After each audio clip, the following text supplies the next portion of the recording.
Mas ninguém consegue falar meu nome direito, então eu proponho a pronúncia de Jerome, é mais fácil para todo mundo. Eu sou holandês, eu faço pesquisa em criptografia já há mais do que 30 anos. E todo mundo deve saber, a onda de Bitcoin, blockchain, está meio confuso. Aí eu dediquei um tempo para tentar separar os conceitos. A palestra de hoje é sobre isso. Vai ter uma disciplina agora, está lotado, na verdade. Vai ter 60 alunos, então está difícil, vamos ver como que isso fica. A palestra de hoje, então, eu vou começar a falar sobre o que é Bitcoin, vou dar uma explicação do o que é Bitcoin, sem me explicar como que funciona Bitcoin, porque são coisas distintas. Aí depois eu vou explicar o que é blockchain, tá? Porque muitas pessoas tendem a confundir esses conceitos. Aos poucos vamos falar de aplicações de blockchain e falando do Ethereum, o que é Ethereum, o que são Distributed Applications, Smart Contracts, o que são ICOs, Initial Coin Offerings, e aí daqui a uma hora a gente está bem no final. Eu acho que a palestra vai demorar mais do que uma hora, vai na faixa de 75 minutos. Tá? Então, vamos lá. Aqui é o famoso white paper do famoso Satoshi Nakamoto. E, na verdade, aquele white paper, ele discute duas invenções ao mesmo tempo. Por um lado tem Bitcoin e por outro lado tem blockchain. Tá? E a primeira metade dessa palestra, eu vou separar esses dois conceitos para você. Tá? Aí, aos poucos, a gente vai brincar. O professor Osvaldo não está aqui, mas eu passei as férias com ele no lugar perto do Chapada e a gente estava jogando poker com nossos filhos. Tá? Aquele poker de televisão, no flop, the turn and the river. Foi divertido, foi engraçado. E para fazer os apostos, a gente estava usando feijões. Você tem aquelas coisas, vai apostar, aí eu coloco 5 feijões, não, eu coloco 10 feijões. Bom, por aí vai. E o que é legal é que esses feijões poderiam ter sido outros objetos, pode ser fósforos. Na minha casa, na Holanda, a gente usava fósforos, ou pode ser contas, pedrinhas. Tá? Então, parece um pouco como as fichas no casino, mas as fichas elas têm dimensões diferentes, aí isso complica o nosso discurso. Então, muito bem. Agora, vamos esquecer do poker, só vamos focar nos feijões. Ao invés de usar feijões como objeto físico, a gente poderia ter usado um caderno, um papel, anotando todas as transações, quanto alguém estava apostando e quais que foram os pagamentos. Tá? Então, este é um livrinho, ou uma folha, que seria um livro-caixa de feijões, ou uma brincadeira, um livro feijões. Tá?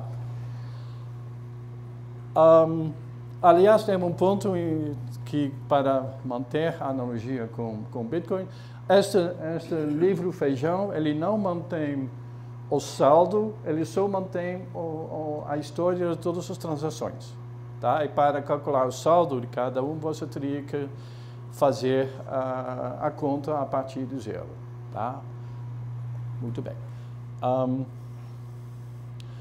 Agora vamos pegar a funcionalidade desse livro feijão e vamos fazer um software que faz isso. Vamos supor que tem alguém que desenvolve um software que rastreia todos esses apostos e então todas as transações de feijões que tem. Tá? Aí vamos chamar isso o central de transações de feijões. Tá? Eu já brinquei, é um tipo Serasa de feijões. E repare que agora a gente pode dividir um feijão em milifeijões, microfeijões e nanofeijões. Tá? O nanofeijão tem um nome especial, né, como que é do costume nas criptomoedas. Então assim nós criamos o feijão virtual. Tá? Então o que a gente tem? A gente simplesmente tem um objeto e a gente tem um sistema de informação que está rastreando todas as transações que tiver entre os participantes. Tá bom? Mas o que a gente tem agora? A gente tem lá uma autoridade central de confiança, mas a gente não gosta de confiança. Porque pode ser sujeito a fraude, a suborno, um monte de coisas. Então a gente gostaria de ter uma modalidade de manter esta mesma funcionalidade, mas sem ter uma autoridade central. Tá? E aí entra a criptografia.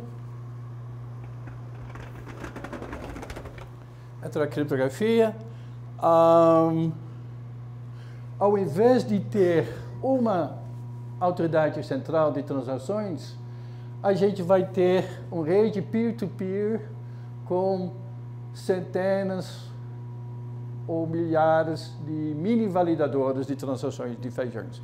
Então, ao invés de ter uma entidade central, a gente tem centenas de minions na rede que estão fazendo esse trabalho. No rede peer-to-peer, então, elas estão trabalhando de uma forma distribuída e elas têm uma forma de manter o consenso. Tá? A forma de manter o consenso, eu acho que o professor Ítalo já falou um pouquinho disso na segunda-feira, eu vou dar uma pequena explicação mais para frente. Mas, por enquanto, a gente está supondo que isso seja resolvido. Tá? Então, o que agora, nosso feijão virtual se tornou o criptofeijão.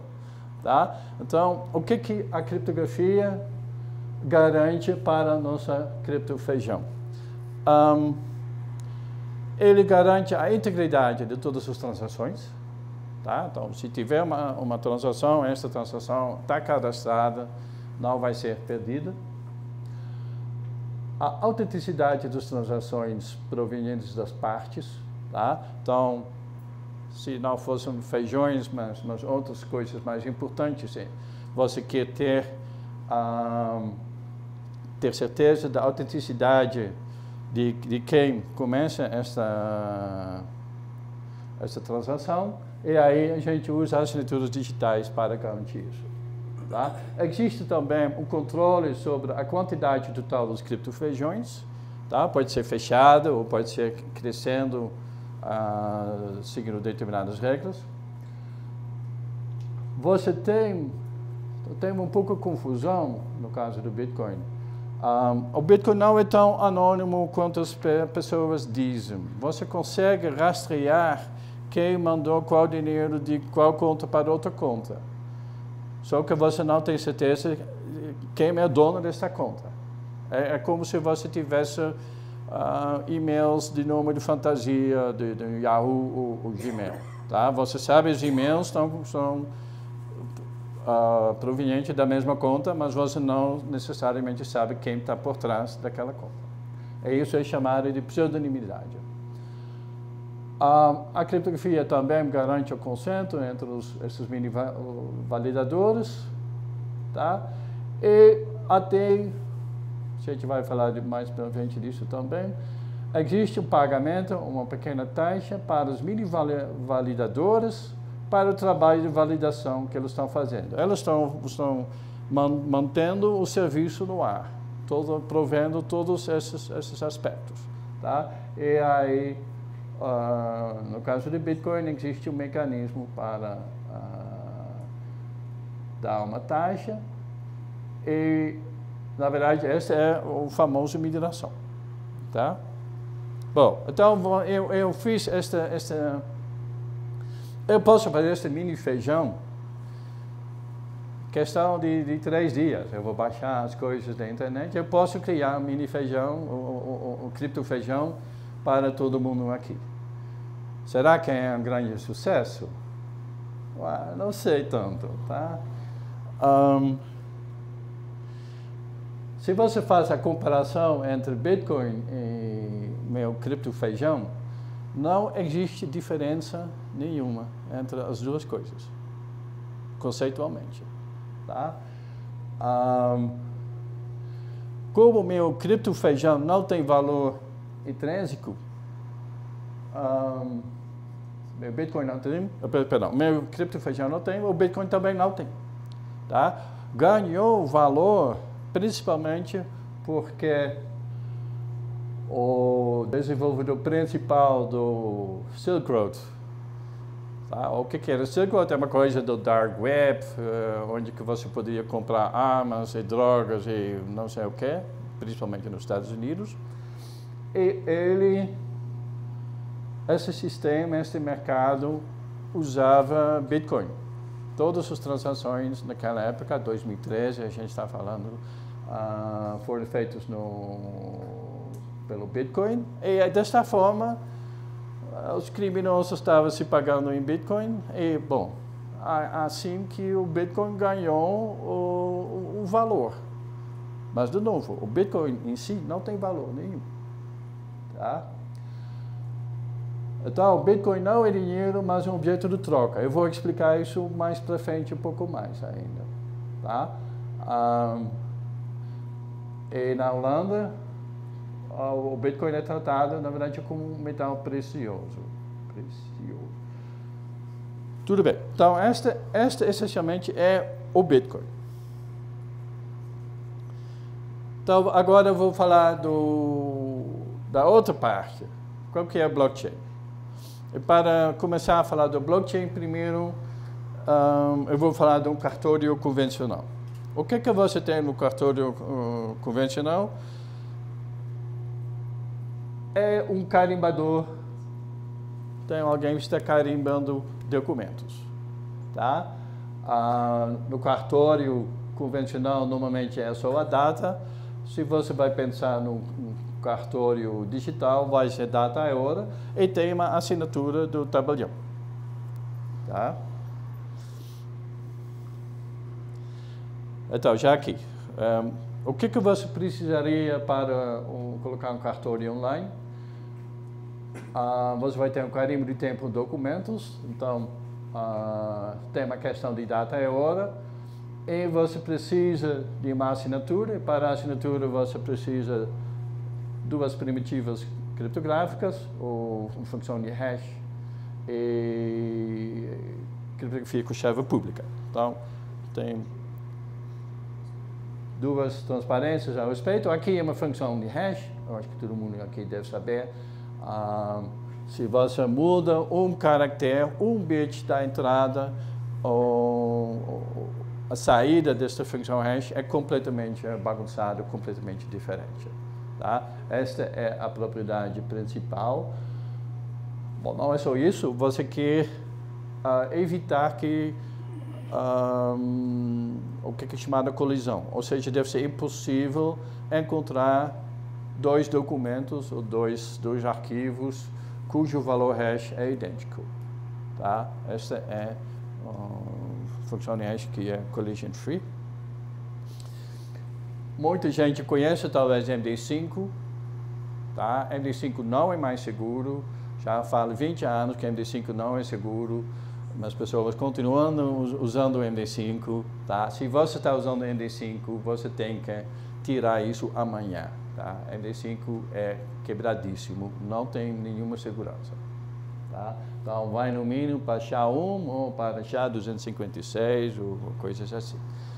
O blockchain do Bitcoin usa SHA-256. Aí a famosa criptografia com chave pública, você tem uma chave privada, chave pública. Então, o que você faz? Você tem um documento, uma mensagem, você aplica o hash e depois é como ato de assinar, é como que você está cifrando aquele valor de hash com a chave privada.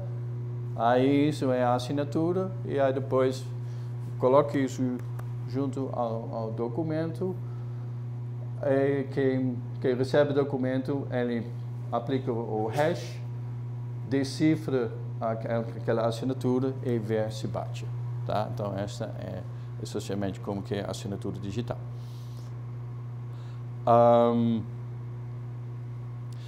Então, isso resolve a questão da assinatura digital. A questão de carimbo de tempo é um pouco mais difícil, porque de onde vem a data e hora? Se fosse da própria computador, não seria confiável, porque você consegue simplesmente colocar a data do seu computador no horário que você quiser. Então, isso não é importante. Então, o que existe no mundo? O que a gente faz no mundo? A gente faz o que chama um log seguro. Um log seguro é um log em que você mantém cronologia dos eventos, tá?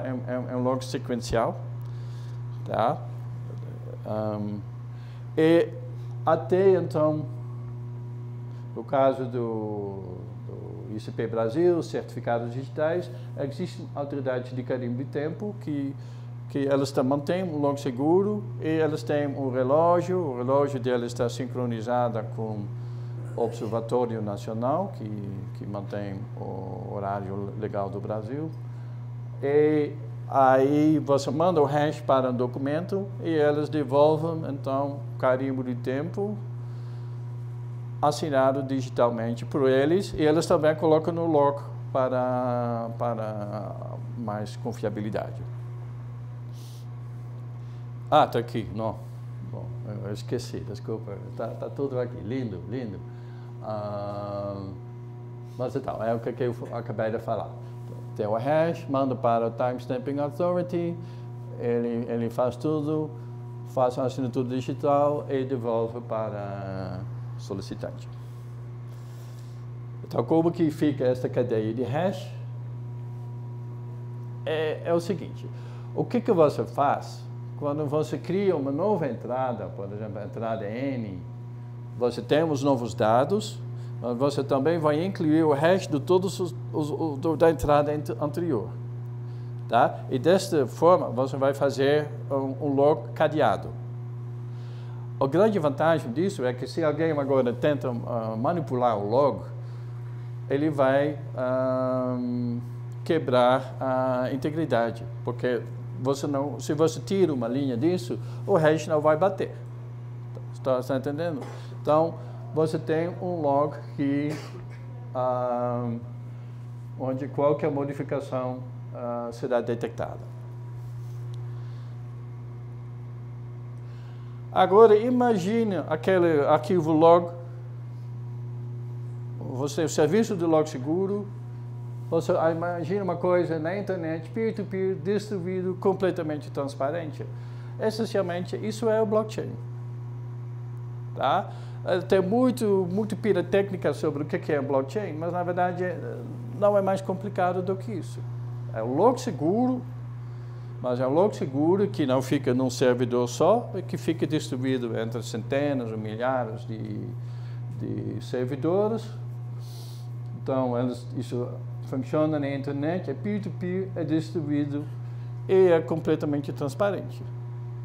Tá? Esta é a questão da transparência em si, é o grande diferencial em comparação com, bom, todas essas coisas, na verdade. Porque também tem uma questão de como manter o consenso. A gente vai chegar lá. Ou seja, o blockchain é um serviço seguro, distribuído, não tem dono, é transparente, é confiável, não pode sair do ar, porque tem tantos servidores funcionando que nunca vai sair do ar. E aí a gente tem hoje já tem muitos exemplos de blockchain, né? Tem uma blockchain do Bitcoin, e tem uma blockchain do Ethereum, e tem Hyperledger, e tem se quiser, a gente pode fazer a blockchain do DCC, ou blockchain do Yearn, sabe? Todo mundo pode fazer a blockchain. Isso não é complicado. Então, só para explicar uma parte da tecnologia, né? Para manter eventos, documentos, transações, nós temos artefatos como registros, cadastros, cadernos, livros caixa, diários de bordo, jornais, logs, também chamado livro-razão, tá? É o termo da contabilidade. E a tradução do livro-razão para inglês é um ledger. Tá? Então, toda essa parte do blockchain é chamado de Distributed Ledger Technology, DLT. Essa sigla DLT você vai encontrar se você vai consultar a literatura. Então, para que serve o blockchain? O blockchain em si, ele serve para rastrear transações, rastrear documentos, rastrear bens, igual o cartório. O cartório, parte do cartório é rastrear transações, venda, compra de imóveis, venda, compra de carros, Isso tudo poderia ir para o blockchain. Tá? Aqui, então, fala muito do rastrear os bens na área de logística. Tá? Tem uma blockchain que chama Everledger. Diamonds are forever, então o blockchain é chamado Everledger, que é para rastrear documentos para diamantes, para evitar contrabando. Quem acompanha isso um pouco, como que é na África, contrabando de diamantes lá é um grande problema, porque, ao contrário à madeira amazônica, diamante consegue uma fortuna na mão. Isso causa bastante problemas lá. Então, em princípio, poderia ser usado também para rastrear madeira amazônica, mas aí, na verdade, nada é de novo. Você poderia construir um banco de dados para fazer a mesma coisa. E aí tem outros problemas, a vontade política. Tá? Bom, então esse é outro assunto. E agora estamos voltando a Bitcoin. O blockchain pode ser usado para rastrear transferências financeiras. Tá? Então isso é Bitcoin, o meu cripto feijão também. A gente poderia ter um blockchain para rastrear nossa troca de feijões. Tá? Então esta é a funcionalidade que o Bitcoin faz. Então, algumas questões. Quem mantém o serviço no ar, no caso do blockchain? Aí tem várias opções. Você poderia ter voluntários. Tá? Tem voluntários para tudo. Você pode ter partes interessadas. Aí você tem duas variantes. Um blockchain federado, tipo, todos os bancos vão criar uma organização que cuida do blockchain dos bancos. Aí seria federado. Ou pode ser que um próprio banco vai ter o blockchain deles. Tá? Prudential estava com o projeto de fazer o blockchain deles. Ou você tem uma outra opção que você tem voluntários que são pagos para isso. Tá? Ou seja, são indivíduos que ganham com isso. E aí a gente entra na questão dos mineradores. Então, daqui a pouco eu vou explicar. Está tudo junto, na verdade. Como chegar a um consenso num ambiente distribuído? Olha, no ambiente centralizado, federado, proprietário, não tem problema. Elas definem, neste caso, dessas blockchains, elas definem o que é o consenso.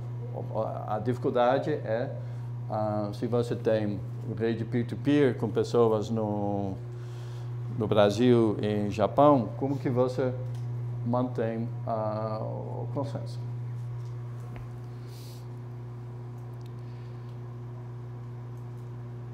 Se você pensa bem, o que um banco faz? Uma das primeiras coisas que um banco faz é ele mantém um livro caixa.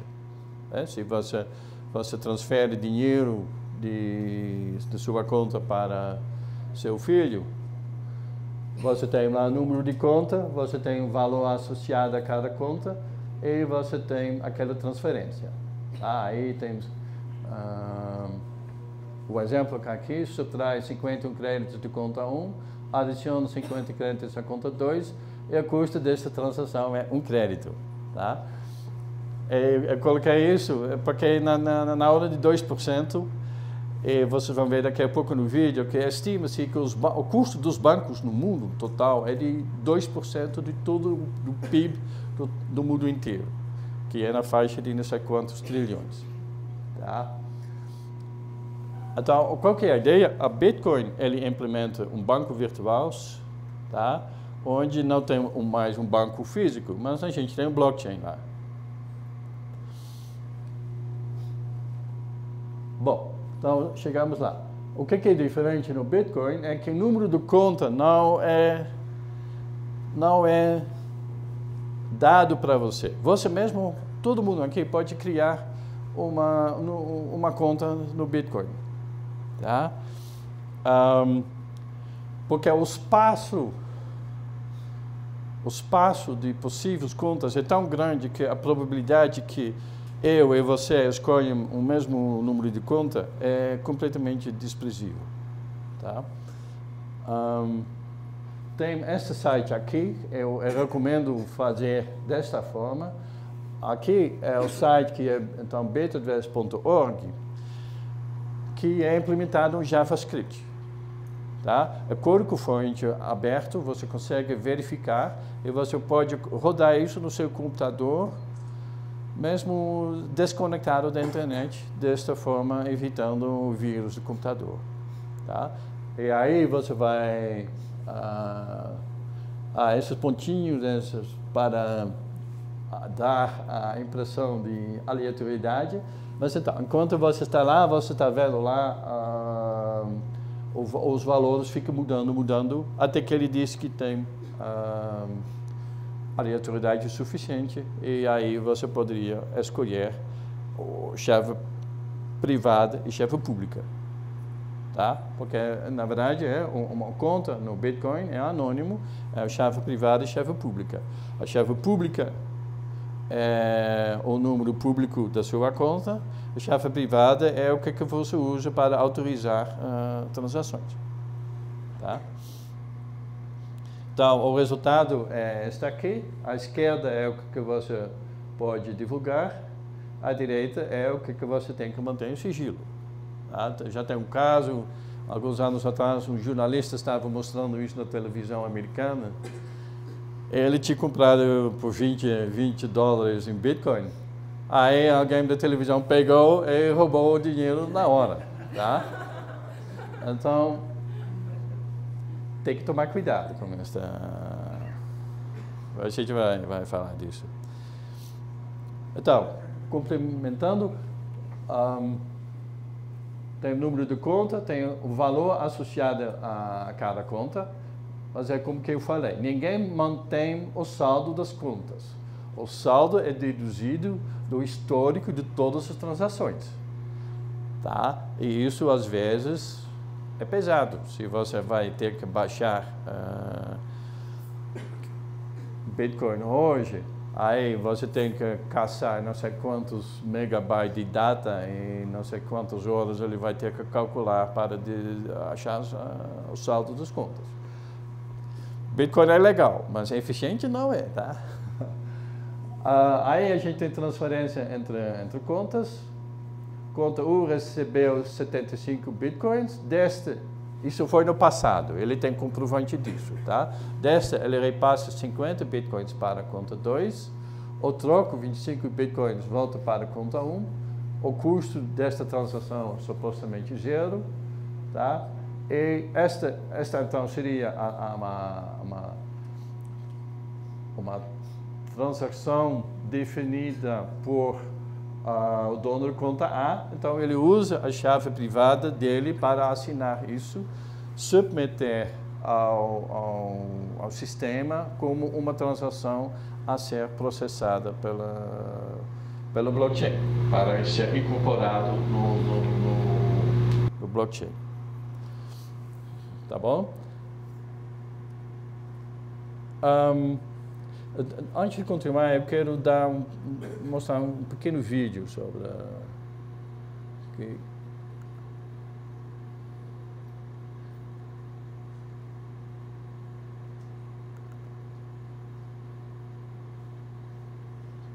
Windows não é gênio aqui. At a very basic level, Bitcoin is just a digital file or ledger that contains names and balances, and people exchange money by changing this file. When Bob sells Carol a lawnmower for 5.2 Bitcoins, Bob's balance goes up by 5.2 and Carol's down by 5.2. There's no gold or government-issued money backing these numbers. Bob is only willing to trade his real-life lawnmower for a higher number in this digital file because he has faith that other people will also trust the system. So who maintains this ledger and makes sure no one cheats? One goal of Bitcoin is to avoid any centralized control, so every participant maintains their own copy of the ledger. One surprising consequence of this is that everyone can see everyone else's balances, although the real system only uses account numbers and not names, so there's some level of anonymity. If everyone maintains their own ledger, how are all the ledgers kept in sync as money is transferred? At a basic level, when you want to send money, you simply tell everyone else by broadcasting a message with your account number, the receivers, and the amount. Everyone across the entire world then updates their ledger. As a quick aside, I'm describing how Bitcoin works for power users, people who help maintain the system. You can also just use the system to send and receive money, though, without maintaining a ledger. If sending money is as simple as creating a message with some account numbers, what's to stop a thief, Alice, from spending Bob's money by using his account number? Like a pen and paper check, Bitcoin requires a kind of signature to prove that the sender is the real owner of an account, but it's based on math rather than handwriting. When a new account number is created, it comes along with a private key mathematically linked to that account number. If you've heard of a Bitcoin wallet, these keys are what it holds and are what allow you to create signatures. To create a signature, a private key and the text from a transaction are fed into a special cryptographic function. Another function allows other people to check the signature, making sure it was created by the account owner and that it applies to that specific transaction. Unlike the handwritten version, these signatures can't be copied and reused in the future, as they're unique to each transaction. While the mathematical signatures prove who sent a transaction, they can't prove when it was sent, and this turns out to be problematic. In our traditional banking system, if Alice wrote 2 checks but only had enough money to cover one of them, the bank would pay the first person attempting to cash his check but refuse the second because Alice's account would be empty. So the order of these checks is critical because it determines who should get paid. Unfortunately, order is much harder to determine in Bitcoin, where instead of a single bank, there are individuals all over the world. Network delays might cause transactions to arrive in different orders in different places, and fraudsters could lie about timestamps. 2 recipients might both think their transaction is first and ship a product, effectively allowing Alice to spend money twice. Bitcoin prevents this by providing a way for the entire world to decide on transaction order. As new transactions are created, they go into a pool of pending transactions, and from here they'll be sorted into a giant chain that locks in their order.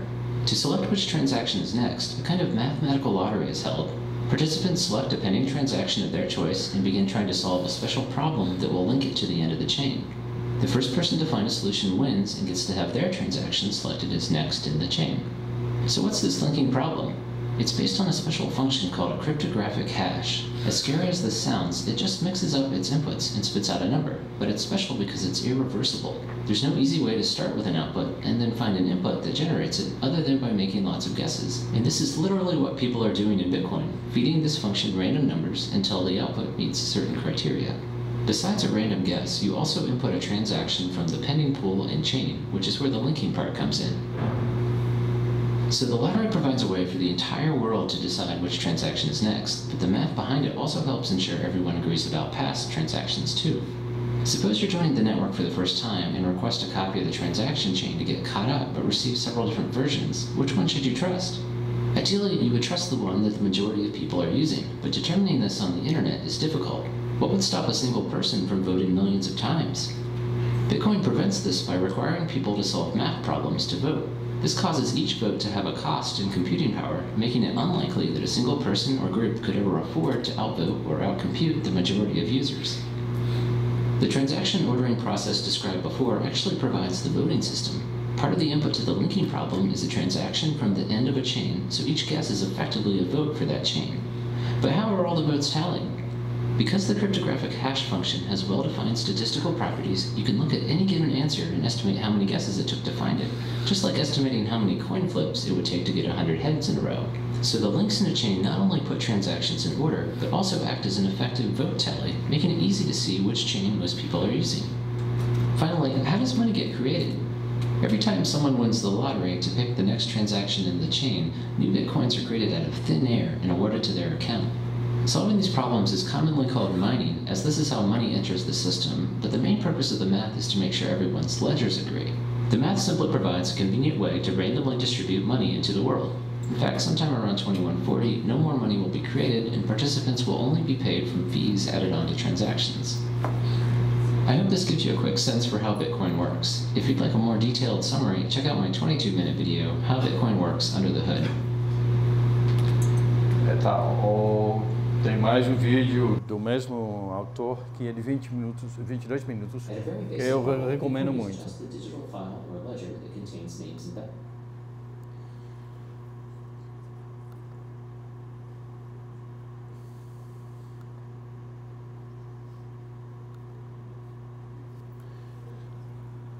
Ok. Então ele falou, eu vou resumir, como se mantém o consenso no Bitcoin. Na verdade é o seguinte, você tem então todos esses blocos que serão incorporados no blockchain, mas tem um parâmetro que é um número aleatório livre, que é o R lá. Tá? E o desafio que os mineradores têm que responder é o seguinte, elas têm que achar um valor de R de forma que, aplicando o hash dos blocos e aquele R, que o resultado começa, vamos dizer, com 70 zeros, uma coisa assim. Tá? E isso leva tempo, isso leva, na média, 8, 9, 10 minutos. Tá? E a ideia é que quem encontra primeiro, ele ganhou, ele faz um broadcast para todos os outros mineradores, aí a versão dele vai ganhar. Tá? E como compensa, ele ganha uma pequena taxa por todo o trabalho que ele fez.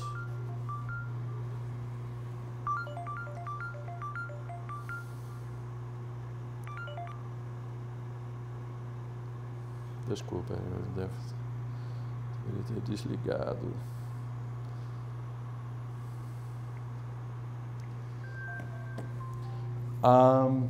Então ele ganha ele tem o minerador, ele tem investimento em equipamento e energia, tá? Então a taxa que ele ganha é uma recompensa para este esforço. Então, quais são as vantagens do Bitcoin?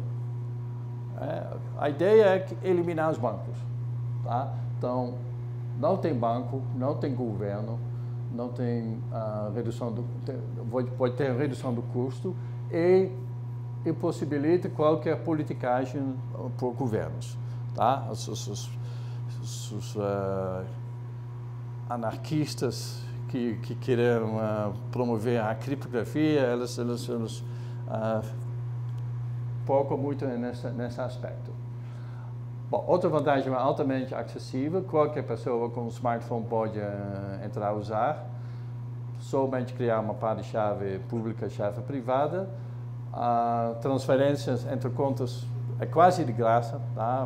Tem um pouco de problemas com as taxas, e aliás não está aqui, mas você consegue transferir bitcoins facilmente através de fronteiras, tá? E, por exemplo, no meu caso, eu nunca transferi dinheiro da Holanda para o Brasil, o contrário, porque eu simplesmente acho caro demais.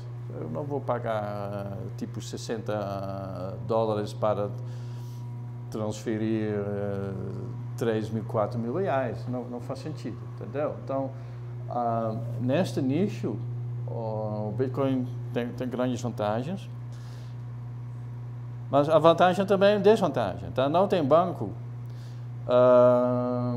não tem regras, não tem proteção. Tá?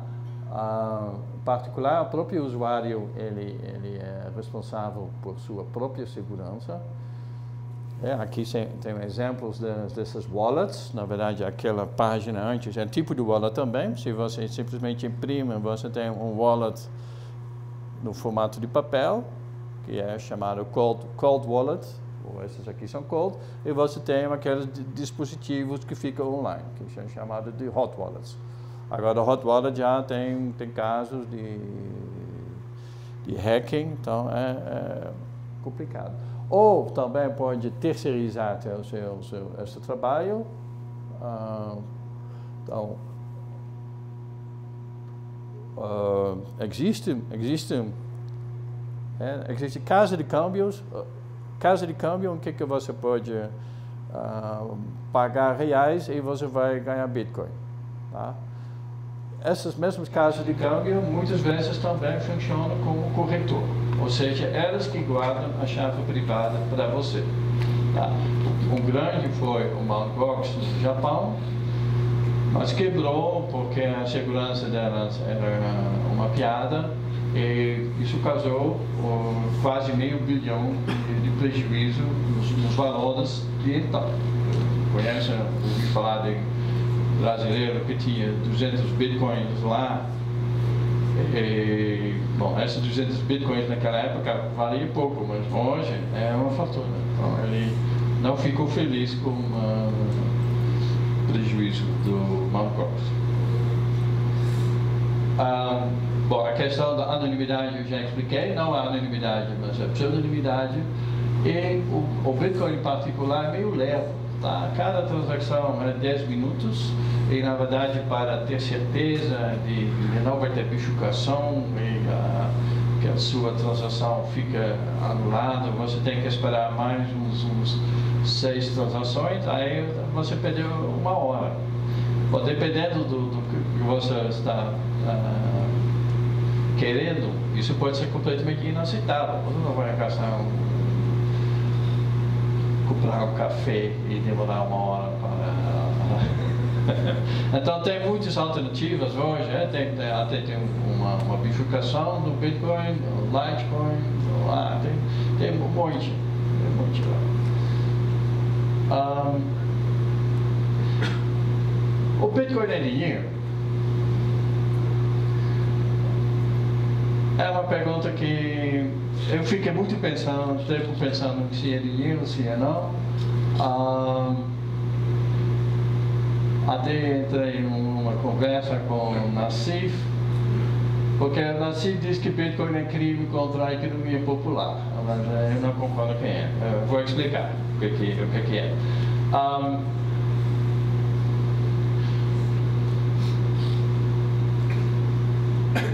Uma propriedade importante do dinheiro é que ele representa o valor da troca universal. E na história da humanidade a gente já usou muitos objetos como dinheiro, metais preciosos, joias, conchas, até pedras de Jap, tá?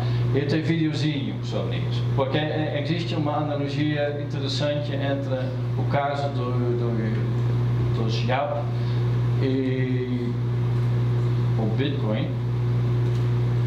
Este vídeo é um pouco ainda mais curto, só 2 minutos e pouco.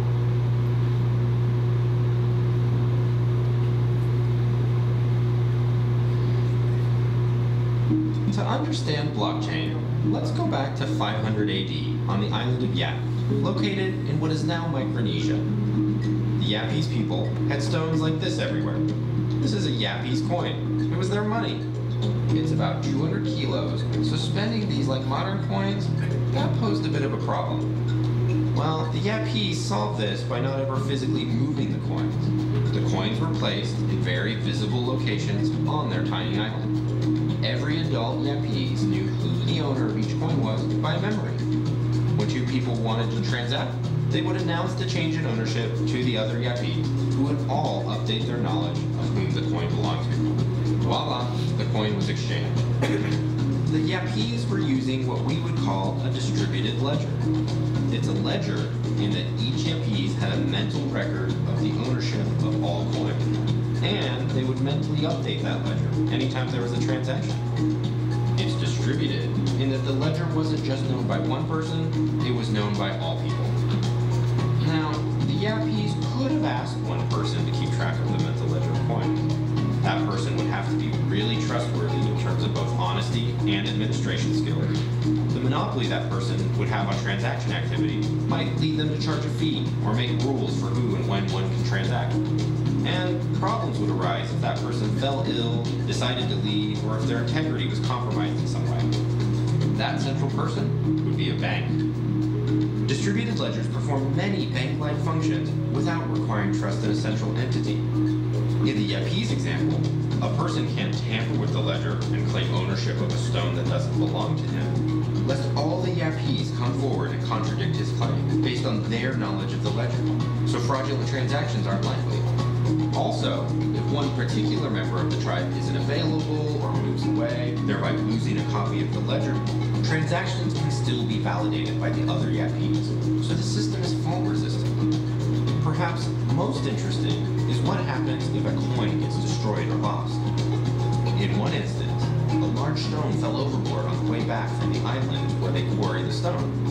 No problem, the other Yapese decided. We can imagine your coin sitting there in the ocean, we'll give you credit for it, and we will mentally use it for transactions like we do with the others. So even if for all practical purposes the coin doesn't even exist, they could still use it to transact. Bom, não sei se... Deixa-me resumir, não sei se ficou claro.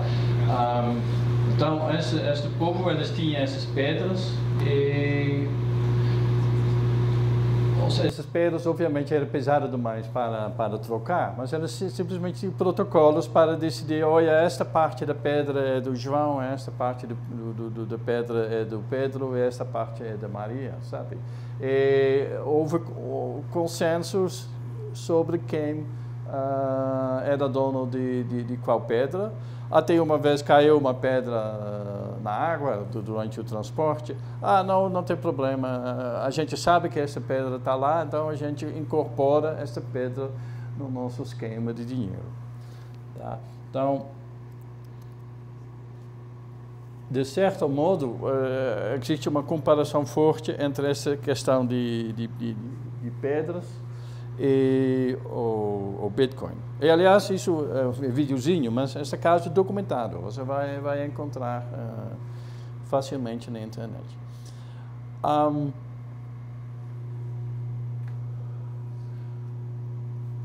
Bom, aí para entender se é realmente dinheiro, se é não, eu mergulhei um pouco na história do dinheiro, tá? Que é o seguinte, antes da Primeira Guerra, o dinheiro... Bom, a gente tinha ouro, por exemplo, e a gente tinha papéis, e este papel era uma promessa de ouro, porque era cansativo de carregar todo este ouro, era melhor deixar o ouro no banco e só trocar papéis. Então, é assim que o dinheiro em papel começou. Tá? Então, os bancos tinham que ter uma reserva, e essa reserva é chamada de lastro. Tá bom? Bom, eu sei que nos Estados Unidos tinha bancos particulares que estavam emitindo essas notas. Depois, isso foi tudo centralizado pelos bancos nacionais. Tá? Então, é assim que o dólar de 100 anos atrás era assim. Tá bom? Aí, depois da Segunda Guerra, houve hiperinflação na Alemanha. Outros países também, mas a Alemanha principalmente. Aí o governo simplesmente começou a imprimir dinheiro. Aí o moeda começou a cair e isso ajudou a instabilidade que causou a Segunda Guerra. Aí então os aliados pensaram, bom, a gente quer evitar esse tipo de coisa, a gente quer mais estabilidade econômica. Então tem o encontro do Bretton Woods, que é famoso, onde foi criado o padrão de ouro. Tá?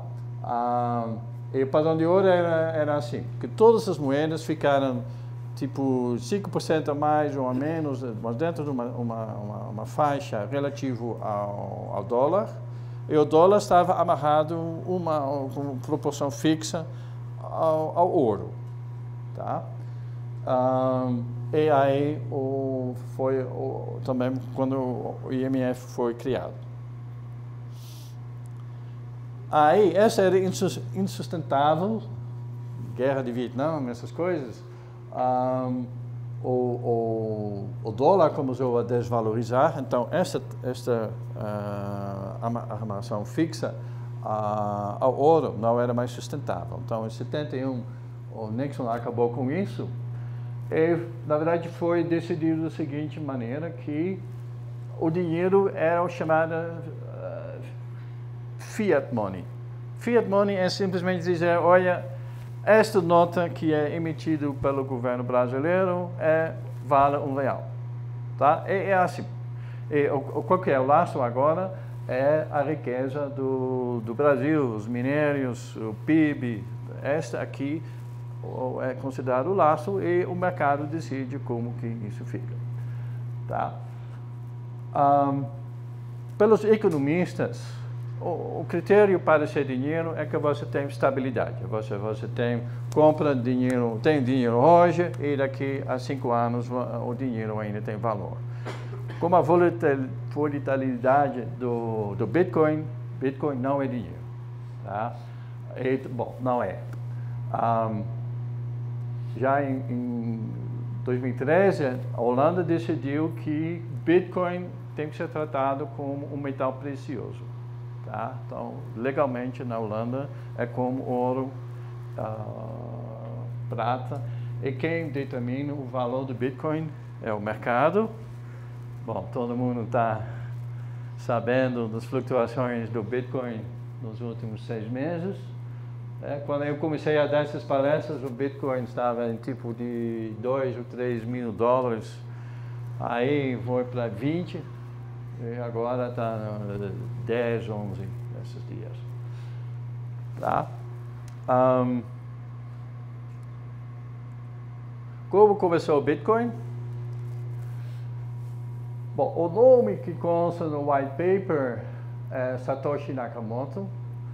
E a gente sabe que existe uma conta no lista de discussão que atribuído a essa pessoa, desenvolveu o software,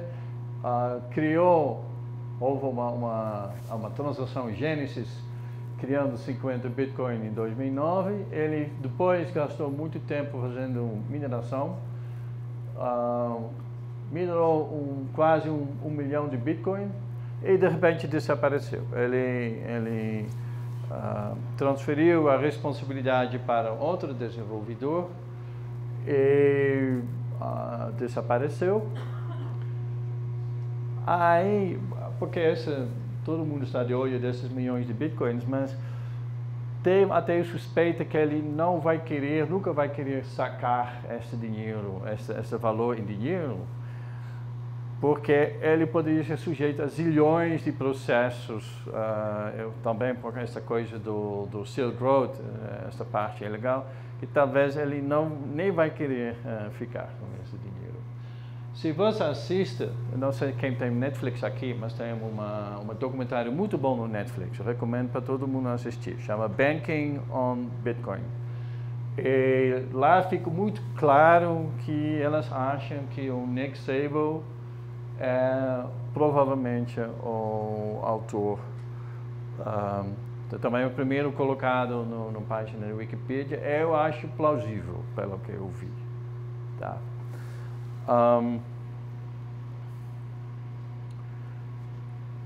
Bom, aí fechamos agora blockchain Bitcoin. Eu quero ir um pouco além. Vamos ver como está o tempo. Está desligado aqui. Qual é o tempo?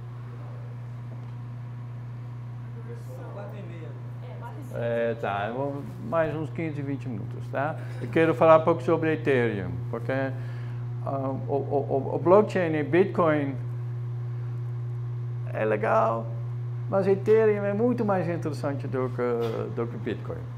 É pelo seguinte, Já no Bitcoin você consegue, você tem uma blockchain e você pode imaginar um blockchain passivo que só cadastra transações.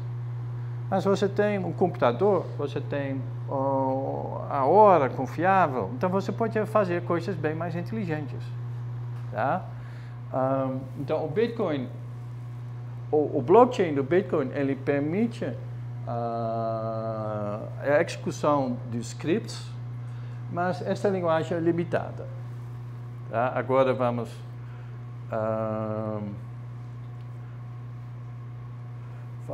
falar de um blockchain com inteligência. Então você tem registro confiável, computação confiável, mas muito lerdo. Você tem tempo confiável e você tem dinheiro, ou dinheiro entre aspas, confiável. E aí você chega numa outra tecnologia que é chamada Ethereum, tá? E o Ethereum, ele permite que você defina scripts inteligentes no blockchain. São scripts, tá claro? Esses scripts são chamados de smart contracts. Eu acho meio confuso, eu não sou muito feliz com isso, tá? Mas então, você tem... bom, aqui tem um exemplo do smart contract, vamos lá. Ele é um exemplo simples, tá? Vamos imaginar que você tem um concessionário do carro que está no Ethereum, você tem Detran e você tem comprador de carro. Você pode imaginar um smart contract, um script que faz o seguinte: olha, se o pagamento do comprador é realmente 40 mil, o valor do carro, aí transfere o dinheiro do cliente, do comprador para a conta do concessionário, transfere a propriedade do concessionário para o comprador e já emite os documentos do carro no Detran.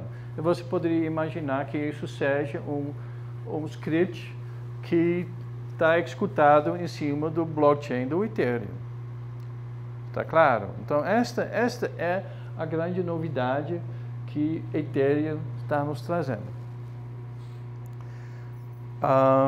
Então, eu posso imaginar que o DCC vai implementar as regras para formar em computação. Aí todo mundo aqui, eu vou assinar, olha, fulano passou no disciplina tal, e no dado momento, quando o fulano tem todos os créditos, o Ethereum vai executar o script para dar a diploma de computação deste aluno.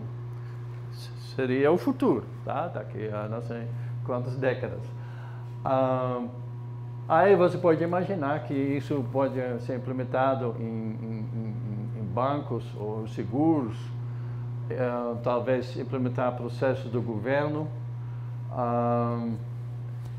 ou, não sei, apostas na internet, lotarias, jogos, tem muita coisa de diversão, de jogos e apostas na internet, lá tem muito dinheiro circulando. O que mais você pode fazer? Transferir valores entre países, já falei disso. Eu já pensei, os juros são altos no Brasil, juros baixos na Holanda, isso não é uma possibilidade. As pessoas emprestam dinheiro na Holanda e a gente transfere para o Brasil e aí baixa os juros, coisas assim. Swap é um startup que está aqui em Belo Horizonte, que tem uma ideia parecida, tá? Só é para um nicho específico, mas em princípio é a mesma ideia. Bom, tem um monte de possibilidades. Como é um ponto que eu acho legal, somos todos aqui da ciência da computação. Como se evita que o programa entre em loop? Esse é o problema, porque isso poderia ser um denial of service. Alguém coloca lá um programa e entra no loop e aí o blockchain está travado para sempre. Eu acho uma solução muito inteligente, muito interessante. cada operação no blockchain de Ethereum, ele custa, a unidade é chamada de gas.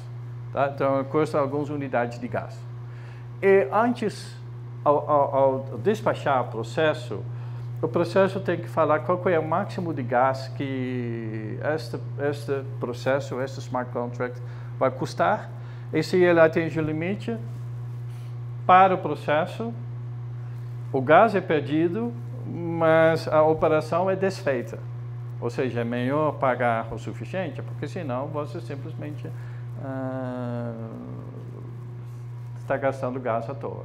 Tá? Então, este é um mecanismo que evita que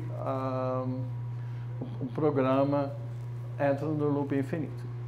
Tá? Então, aliás, eles falam, Ethereum is Turing complete.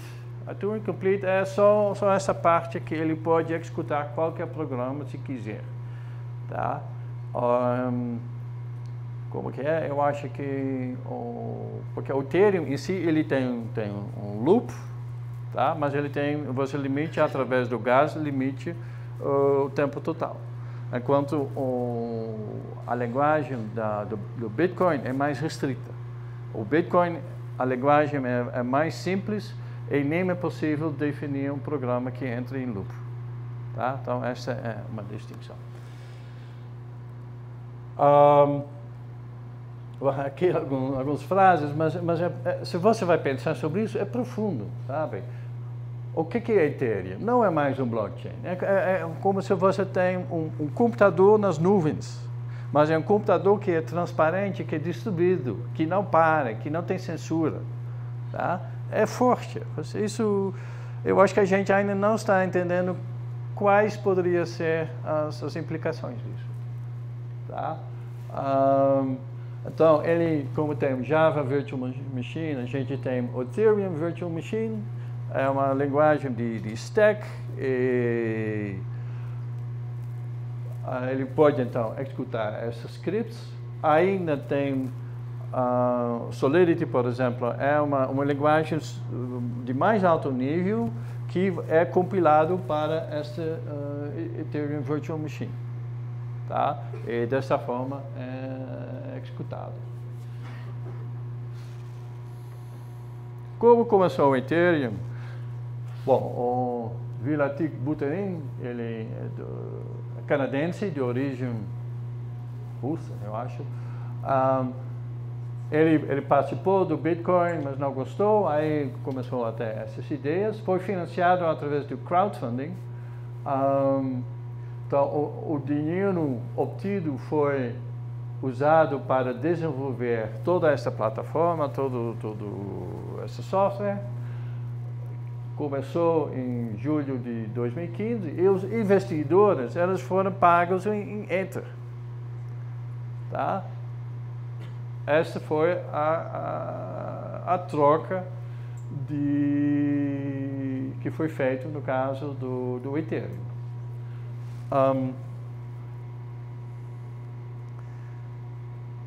Aí, o DAO é Distributed Autonomous Organization, foi um ONG que foi criado, foi um ONG, a ideia era, como se fala, dar recursos financeiros para determinados projetos para bem-estar do mundo, coisas sociais. E a inscrição também, isso foi, o DAO foi criado em cima do Ethereum. Tá? Inclusive, o Ethereum ele tem uma funcionalidade muito simples de se criar tokens ou moedas em cima do Ethereum. Tá? Isso é muito simples. Exemplo 2 no livro é como se cria token no Ethereum. Tão simples que é. E o que foi feito é que todas as regras para... A ideia do DAO era fazer uma coisa completamente descentralizada. De não ter advogados, de não ter órgão num determinado país. Era tudo feito na web. Então, todas as regras foram implementadas em cima do Ethereum como programas, scripts ou smart contracts. Então, a frase que foi usada é "The code is the contract". O objetivo é eliminar advogados. No caso do DAO, houve um problema. O problema foi o seguinte, que o hacker achou bom, aí fica um pouco ambíguo, mas o hacker achou um erro na linguagem Solidity e aproveitou deste erro para burlar o contrato e desviar $70 milhões. Tá? E aí surgiu uma racha na comunidade. Uma racha era, temos que corrigir o código, desfazer essa transação. Tá? E, na verdade, a grande maioria optou por isso. Ou era, não, o código é a lei e o contrato foi assim. Este bug não é um bug, mas é um feature. Então, vamos manter como que está. Tá? E essa, então, é a Ethereum Classic.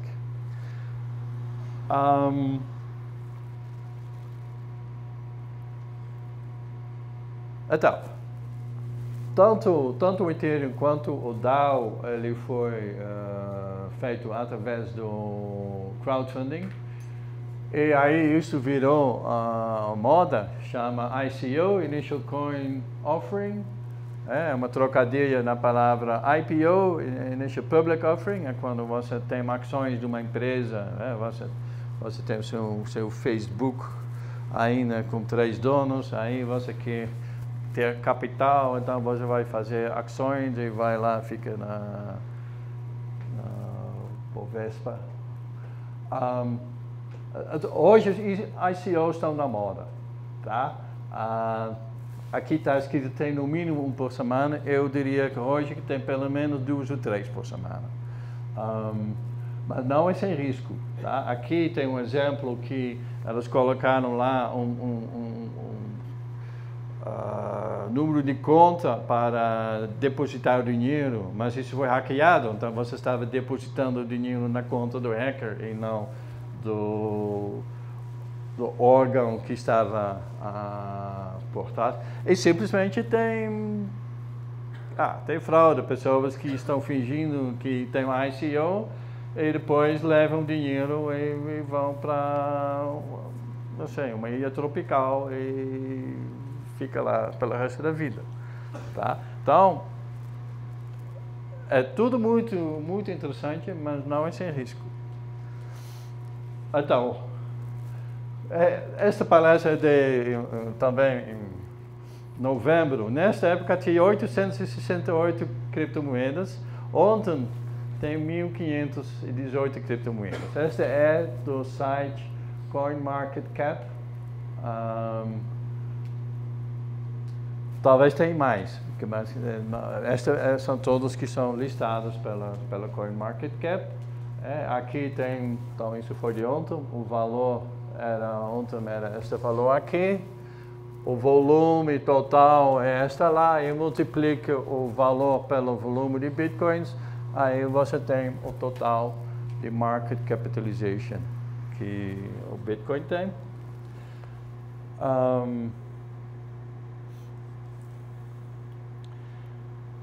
Bom, o que eu quero falar sobre os bitcoins, os criptomoedas, que está muito, muito inseguro. Pessoas falam em investir, mas eu não acho que é investimento, é especulação. Isso não é a mesma coisa. Tá? Investir, você tem uma certa certeza que você vai ter o dinheiro de volta. Especulação é tipo apostar. Tá? Mega Sena é um pouco pior do que as criptomoedas, porque a chance de perder a Mega Sena é muito pior do que lá, mas é dinheiro que você tem que sobrar, e se perder, fica chateado, mas não pode ser mais do que isso não. Tá muito, muito nebuloso, tem muito risco, tem muito não sei, tem informações internas e se você não tiver acesso a essas informações, você leva prejuízo, sabe? Então tem muito sacanagem. Então estamos chegando ao final. Qual que seria o impacto do blockchain? Tá? Então a sociedade moderna sempre funcionou como autoridades para manter registros, cartórios, bancos, entidades de administração pública, e o blockchain oferece uma alternativa transparente e confiável a esse registro, tá? E desta forma o blockchain inteligente permite automatizar processos burocráticos simples. Então este é o impacto só do blockchain, não falando do criptomoedas. Os riscos do blockchain: a tecnologia é complexa, a tecnologia não é madura ainda, não acho. O que me preocupa, então, tem aquele erro que foi encontrado no contrato do DAO. Houve mais um erro recente, houve um wallet do Parity. E isso houve um projeto de manter, então, a sua chave privada e seu dinheiro fica no contrato. O projeto foi feito pela equipe dos maiores responsáveis da linguagem Solidity, mas houve um erro grave. E por causa desse erro, acho que 70 milhões de dinheiro foi perdido porque ninguém consegue mais acessar esse dinheiro. Coisas desse tipo. Eu acho isso altamente preocupante. Tá? Para mim, isso é um sinal que a tecnologia não está madura. Então, é isso que fala, cuidado com a rigidez dos programas. Se você tem um erro lá no contrato que fica lá no blockchain do Ethereum, o que você vai fazer? Como que você vai corrigir? Isso é complicado. Tá? E, na verdade, a gente, os programadores, não são muito bons em programar sem erro. Tá? Sempre tem erro, mas quase sempre houve a possibilidade de corrigir o erro. Mas com os blockchains, isso fica bem mais difícil.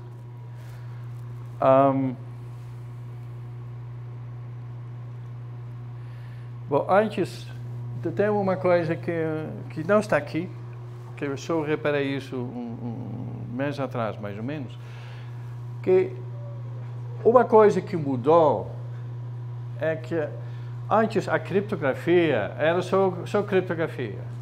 Agora, o que a gente tem? A gente tem uma recompensa através dessas criptomoedas. E isso muda completamente o jogo, porque agora a gente pode pensar, olha, a chance de ele fraudar é muito baixa porque ele vai levar prejuízo, porque ele vai ter que pagar 10 mil Bitcoin. Coisas desse tipo. Tá? O raciocínio mudou completamente. Hoje a gente tem uma ciência que é chamada Crypto Economics. Tá? É a combinação da criptografia e aquela economia, os incentivos econômicos, os desincentivos, através dessas criptomoedas. E isso é uma coisa nova, completamente nova. Tá? Então, vamos ver o que isso vai dar. Então, essa é o Far West. Tem muita coisa para explorar, mas não tem sheriff para te segurar a mão, tá? Toma cuidado. Se você vai fazer coisas neste mundo, pode se dar muito bem, mas também pode se dar muito mal. Então, toma cuidado. Bom, só para terminar, para mim, um aspecto positivo que eu acho desses blockchains é que ele tem uma esperança de ter coisas mais transparentes na sociedade. Tá? Essa é uma grande... Isso poderia levar até uma mudança cultural. Eu trabalho numa área que eu chamo a criptografia transparente, que tem como objetivo ajudar as organizações a mostrar que elas são transparentes, justas e idôneas. E blockchain é um exemplo disso, eleições com verificabilidade. Estou trabalhando também no projeto de aleatoriedade confiável. Tá? Um exemplo que eu gosto é falar da distribuição dos casos no Supremo. Por acaso, todos os políticos sempre são julgados pelo Gilmar Mendes, né? O resumo é isso. Então, o que eu gosto é de, pelo menos, mostrar, desenvolver tecnologias, técnicas para ter protocolos em que você consegue conferir, não, mas esta moeda foi justa. Tá? Então, esse é um projeto em que estou trabalhando. Bom, tem mais assuntos. Isso fica todo no laboratório Inscript, que eu divido com o Mário e Sérgio Alvim, que já deu palestra aqui também. Tá? Nós não fizemos uma mostra do laboratório, mas nós não temos robozinhos para mostrar. Tá? Então, não temos. Bom, esta aqui é a última, mas não é a última mesmo, porque tem mais uma, que tem outro assunto, porque tem esse livro que está disponível para vocês. Obrigado.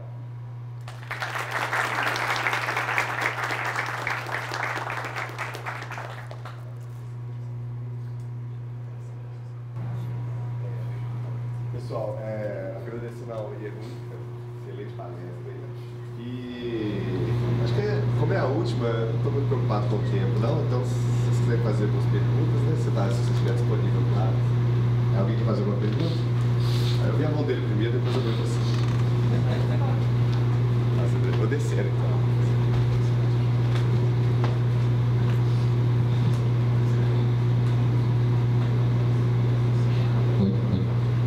Você não se preocupa no sentido de algumas moedas novas que vão surgindo com algumas características de privacidade, no sentido de que talvez essas características de privacidade aumentadas em relação ao Bitcoin, como Zcash ou Monet,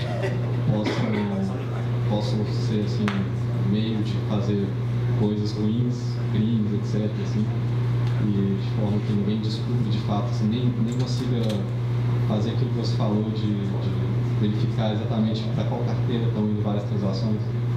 Desculpa, eu não ouvi direito a pergunta. Eu posso... Sobre moedas que oferecem mais privacidade, se você usar para... Se você não tem medo de que moedas que oferecem privacidade possam ser usadas para coisas ilegais.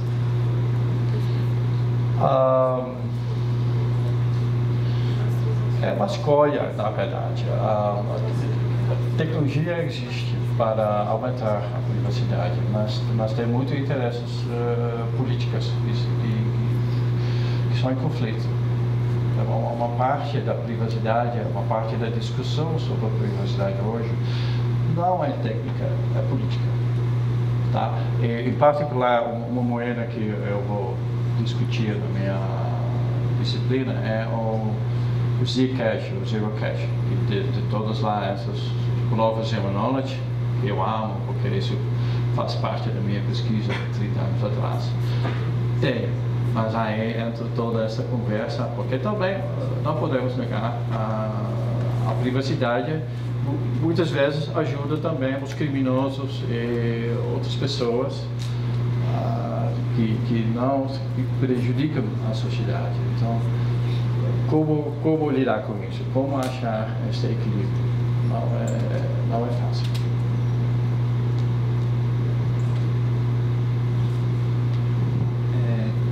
A sua apresentação focou no Bitcoin e blockchain, que era um assunto, mas uma coisa que não foi citada foram versões alternativas do blockchain, que eu vi pelo menos uma surgindo. Você conhece alguma outra ou assim? Tem vários alternativos do blockchain. Bom, na verdade, o blockchain da Bitcoin já é diferente do Ethereum. Vários aspectos. Tem aquela... Bom, o Hyperledger ainda é diferente, mas tem um aspecto diferente. Tem uma outra blockchain que é para o Internet of Things, e o blockchain chamado IOTA, I-O-T-A, e que já tem uma filosofia mais light, mais leve. Então tem vários. Respondi? E ela também. Você também? Sim, é porque eu estava lendo sobre o impacto ambiental do blockchain, que muitas pessoas estão deixando os computadores ligados para poder ficar maneirando, e isso está aumentando bastante o efeito estufa. E uma das coisas que defendem é justamente o impacto social dos blockchains. Então, com certeza essas mineradoras, você já viu a imagem disso? Eu não mostrei. Elas têm, é impressionante. Você tem lá um galpão de 100 metros e tem computador à direita, computador à esquerda. E fica na Islândia porque fica mais fácil como ar-condicionado. Não, é sério, sabe?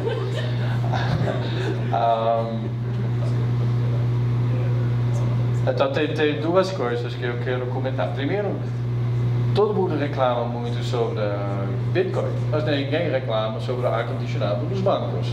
Tá? O sistema atual também tem custo, e também custo ambiental. Tá? Então você tem que fazer essa comparação. A segunda é que a ideia é definir um outro mecanismo de consenso, ou tem o Proof of Work, que você mostra que você fez todo esse esforço para encontrar aquela solução. Ao invés disso, vai ter um Proof of Stake. Isso quer dizer que as pessoas que já têm moedas, elas têm que ajudar para manter o sistema no ar. E a ideia é que seria um mecanismo que tem menos custo. É uma coisa que eu quero olhar também na disciplina. Não sei detalhes, mais do que isso, não sei separar.